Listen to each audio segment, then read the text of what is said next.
Hello, everybody. Pleasure to speak with all of you today to talk about collaboration and transparency. My name is Prashanth Chandrasekar. I'm the CEO of Stackoverflow. I joined the company about a year ago, and it's been a phenomenal first year, despite obviously a ton of external factors that have changed all our lives this year in 2020. But pleasure to speak with all of you and also share a little bit of hopefully helpful information for you as you navigate your careers in the coming years. So firstly, as I mentioned, just kind of quickly to introduce myself and our company, like I said, I joined the company about a year ago, but Stack Overflow has been around for over a decade. So, we are the world's largest and most trusted community for both developers and technologists. And we have something like 100 million monthly users that come to our website. And also we have a suite of SaaS products that help developers and technologists stay very efficient within their companies and organizations that they work in. And that's through our Stack Overflow for Teams SaaS product, which is sort of the leading asynchronous collaboration and knowledge sharing platform. Our company is also, I would say, in the context of what we're talking about here today, I think it's important to note that even though all of us now are 100% remote in the company, given what's happening with the pandemic, pre-pandemic, we were actually 40% of our company was remote all around the world. 80% of all our technology and product teams, et cetera, were remote pre-pandemic. So we've been a big advocate for remote work and just distributed work for a long time. And we've got a very, very specific philosophy around this and a couple of things which I'll share with you today, which hopefully are helpful to you. But prior to me joining Stack Overflow about a year ago to continue to accelerate our progress around the topics I just mentioned, I was at Rackspace, which is a leading cloud services company, and I was there for about 7 years, where I led several of their cloud businesses, specifically businesses associated with AWS, Microsoft Azure, and Google Cloud, et cetera, which are now the hyper-growth businesses of the company, and a company that just released, obviously they went recently public a couple months ago. So with that, let me kick off today in terms of what I'm going to be talking about. I'm going to be talking about the true cost of distractions in the workplace and ways in which you can improve workplace collaboration and productivity while being cautious about the impact of interruptions and these distractions, right? And so by the end of the talk today, you're going to know the impact of the distractions, such as emails and chat pings and impromptu meetings, recommendations for reducing these distractions and driving productivity up, and then about 3 ways to improve company-wide and team-wide collaboration that individual contributors and managers can implement.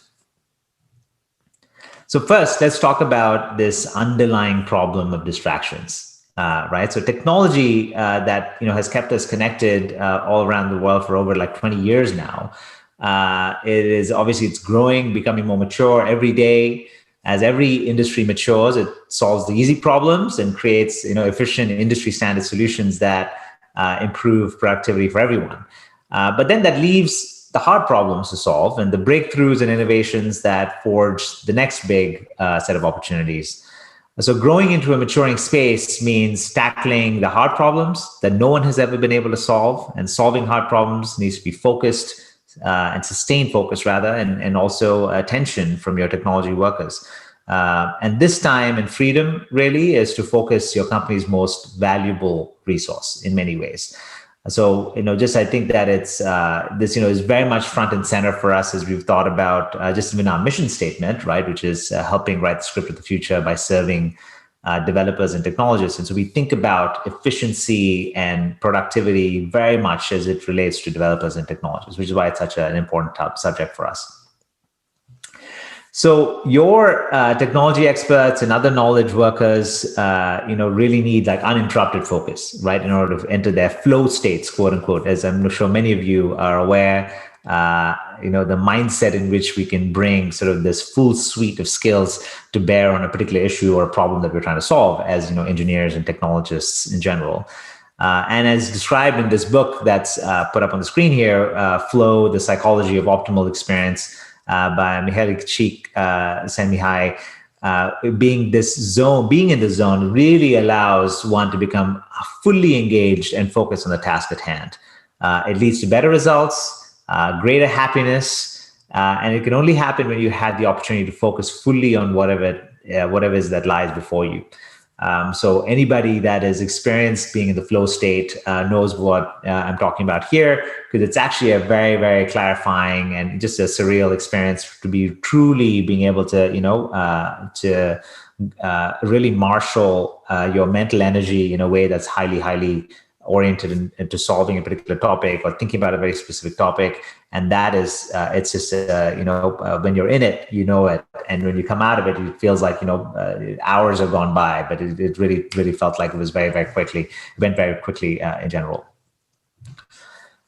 And so just to make the point, if you think about a few of the distractions, so the number 47, as you see on the screen, that's the number of times that the average person is likely to check their smartphone today, especially, the time that we live in these days. I'm guessing this number has gone up. This is according to a Deloitte Global Mobile Consumer Survey.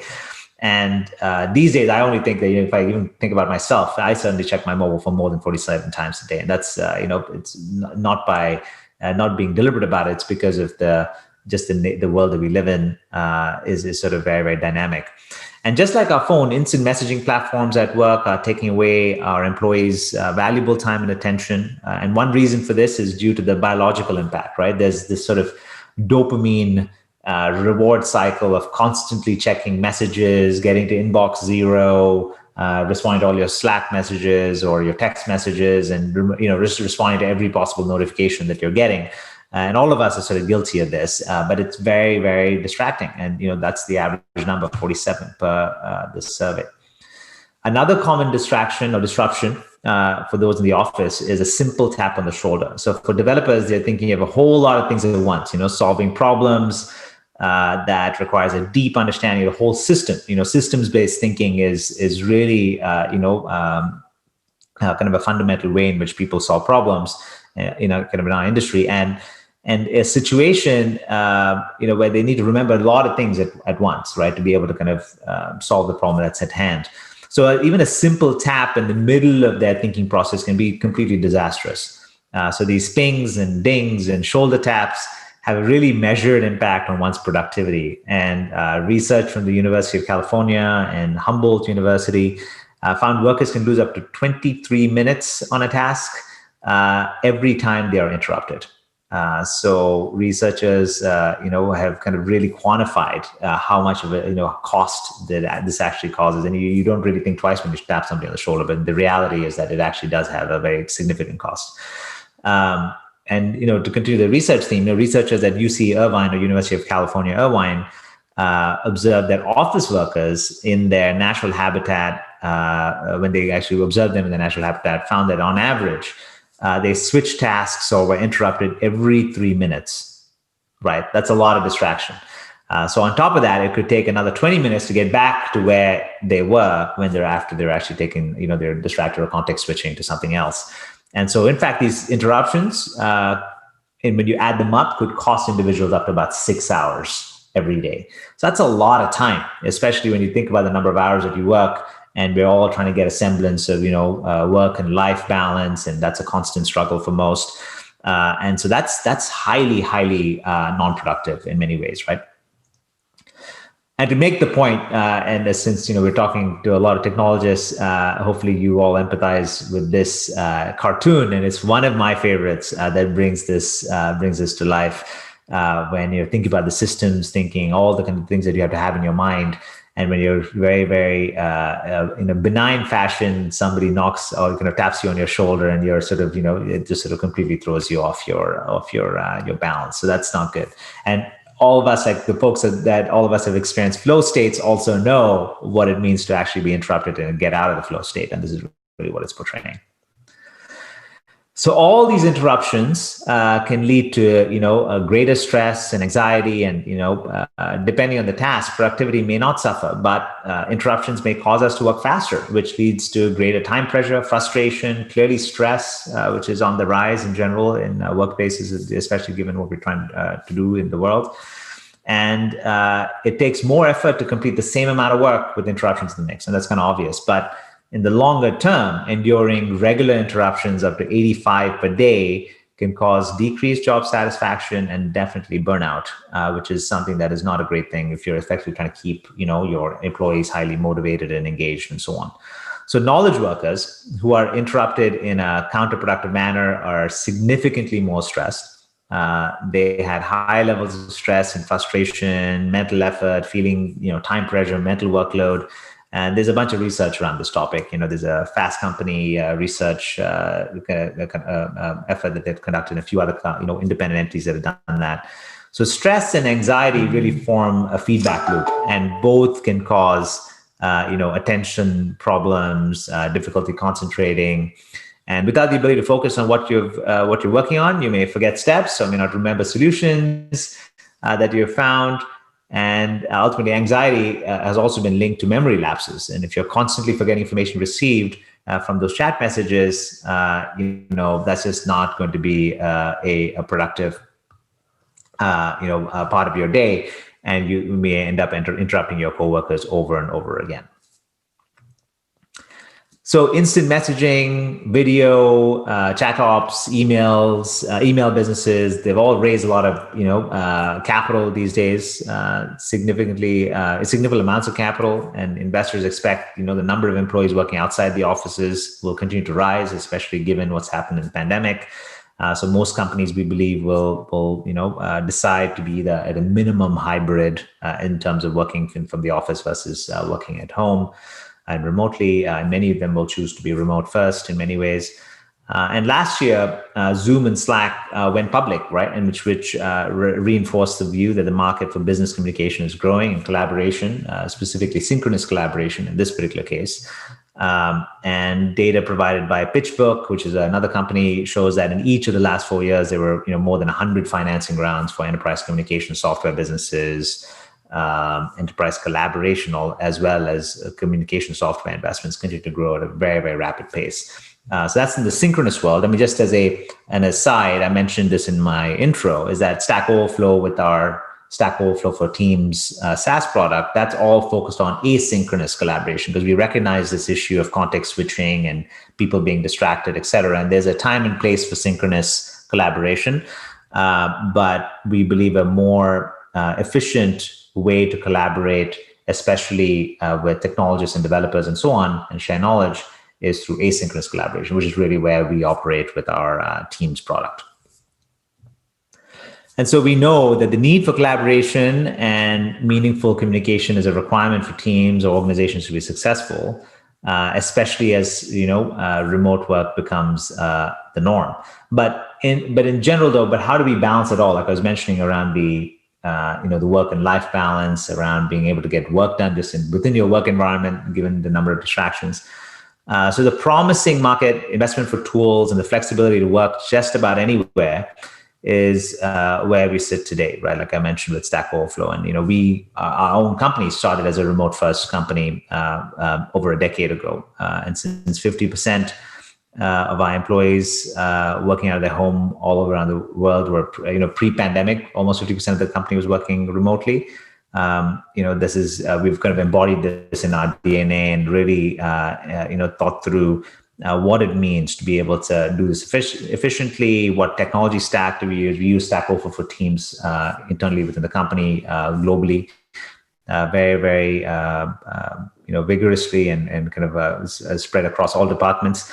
And we're also able to take this philosophy and obviously hire talent from around the world. And so we have stackers, as we like to call them, from all around the world. So that's the other benefit of being able to be a remote first company.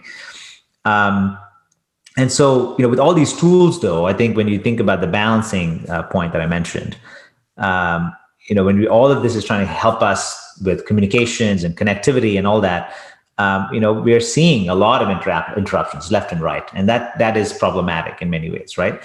And what makes us miserable about our current state of constant interruptions is that it destroys our control, and our focus is not under our command. It ends up being at the mercy of notification on top of notification, multiple applications chiming out for our attention. Wrangling them under our control seems to be the root of the solution. So, that's kind of where we will focus our energy. And ultimately, our always-on culture means that work contacts don't always stay within the bounds of the workplace, especially in remote and work-from-home situations. It becomes all too easy to answer emails and Slack messages after hours. Freeing up your free time seems to be the bare minimum. So how can organizations offer industry-leading tools and technology to improve collaboration while keeping employees productive and, most importantly, stress-free?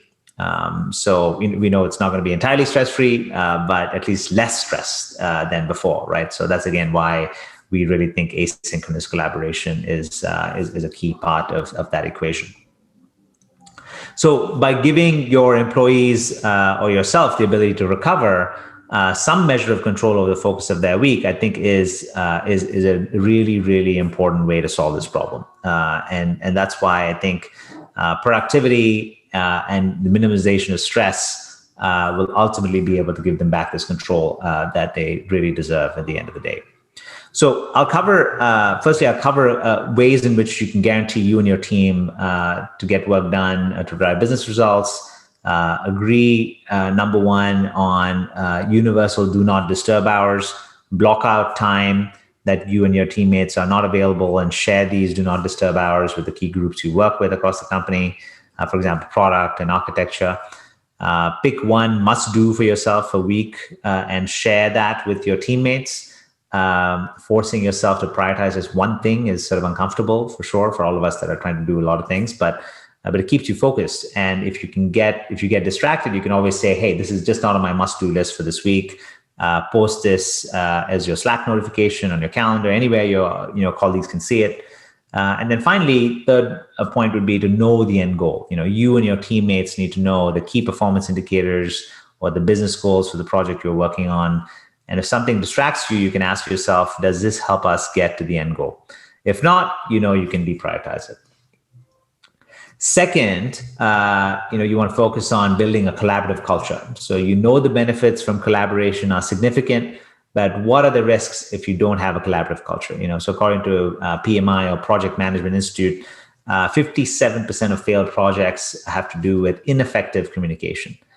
So by building a collaborative culture, everyone benefits, right? And everyone feels like their work matters and that they have meaning and they have purpose, which we all, aspire to. And in a recent article by Deloitte over the summer, which was around belonging from comfort to connection to contribution, there's a very compelling article. It states that people are looking for work to give them a sense of personal fulfillment and satisfaction. And these things are driven by a sense of belonging. And belonging encompasses feeling comfortable at work, being treated fairly and being respected by your peers and others. Number two, connected to their teams and colleagues. Number three, that their contributions are really valued, right?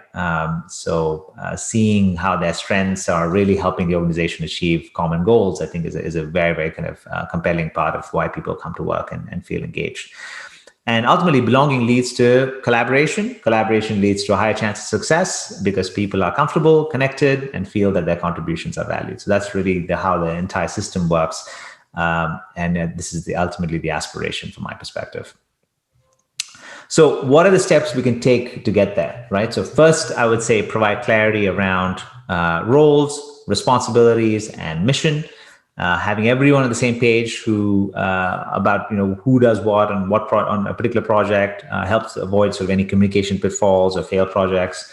Clarity helps to minimize constant questions or impromptu meetings to determine who's on first, or to develop a one-off process for a project at hand. Ensuring there's as little overlap as possible in responsibilities. There's a clear process and an ultimate goal is important. And then how does this goal ladder up to the larger organization, right, in terms of the mission? And so having set strategic initiatives and priorities is a must when enforcing clarity. So at Stackoverflow, when I joined the company in late 2019, as we entered 2020, we laid out our top 5 strategic priorities for the year. We're about to wrap up 2020. And we just kicked off, in a company-wide virtual meetup. I shared our 2 strategic priorities for 2021 and 3 foundations, the kind of broader items that are also important. So really, this allows folks to have a lot of clarity about what the whole company is marching towards. And also it helps us prioritize our work on a daily and weekly basis. So everyone, wants autonomy in their role. They want to have control about how they work, and speak up when they have new ideas and solutions to bring to the table. And so ensuring employees feel trust and confidence to build the psychological safety they need to express new ideas, new ways of thinking, building relationships to solve complex problems. All those things are critical, right? And a safe environment in which employees can speak up and with their ideas or solutions ultimately leads to very productive collaboration time. So, that will hopefully reduce the number of one-on-one times, or intimate brainstorming sessions that can eat into, one's day and working blocks, and allows people to, compose their thoughts and ideas without fear or interruption or immediate challenge. And also, through asynchronous collaboration, like I mentioned, again, with what we do at Stack. So research from Google also showed that a well-organized team that collaborated well had individuals who felt psychologically safe. And that's important because this reduces the possibility of, these folks leaving the company, and, increases the likelihood of them using diverse ideas, and, helps bring in more revenue and, be twice as effective as others in getting the job done. So buy-in and psychological safety, critical elements to be able to accomplish this. Employees can also only take in so much information and so much interruption, and we know the cost of distraction. So people just need longer periods of uninterrupted time to do their best work. So several of the collaboration tools built today set out to get everyone up to date, but with the ability to focus on topics that are pertinent to their job, right? So that is, it's just providing them with the right amount of information is the trick, and that's what we're trying to solve with synchronous and asynchronous collaboration. So how do we implement these as independent contributors? Clarity around the role, responsibilities, mission, ask for and offer clarity, have the conversation with your peers and colleagues. Starting the conversation with a simple, here's what I'm going to focus on, or, where are you focused on? Ending a meeting with next steps and owners for those next steps, or clarify things like, hey, Beth, are you taking on XYZ, right? Are examples around driving clarity and around people's roles. Next, the buy-in and psychological safety point that I've mentioned is agree with your teammates that you'll be open to each other's ideas, give each other the space and the time to compose their thoughts. It benefits everyone, not just a few individuals. Add a call out on a doc at the start of a meeting or within a discussion thread that says collaboration space. All ideas and thoughts are welcome. Or you can even establish a tone indicator, like as an example at Stackoverflow, we've called out things like she's going to poke when she's challenging someone's idea in a constructive way. And the poke is meant to be an indicator that there's no malicious intent in the conversation, that it's really kind of meant to be a very constructive conversation, and to sort of disarm folks from taking it personally and so on. So those are all ways in which you can build buy-in and psychological safety. So there's a real productivity cost, as I wrap this up here. So, just to summarize, there's a real productivity cost to losing focus, and then there's a major impact to one's well-being and level of stress. So you can protect your team's focus on a daily basis. So number one, agree on universal do not disturb hours. Number two, pick one must do a week and share that widely. Number three, know the end goal of what you're trying to accomplish.